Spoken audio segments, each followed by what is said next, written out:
I'm going to show my adoption solution journals.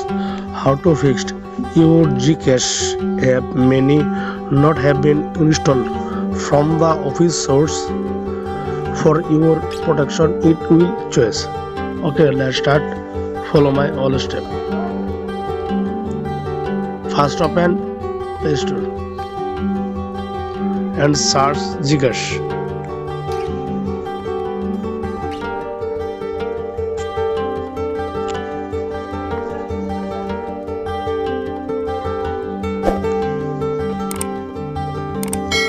GCash uninstall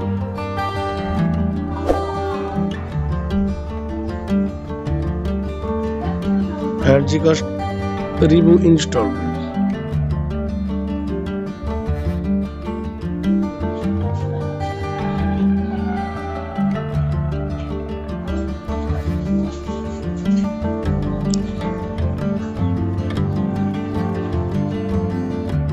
And open, so problem solved. Thank you.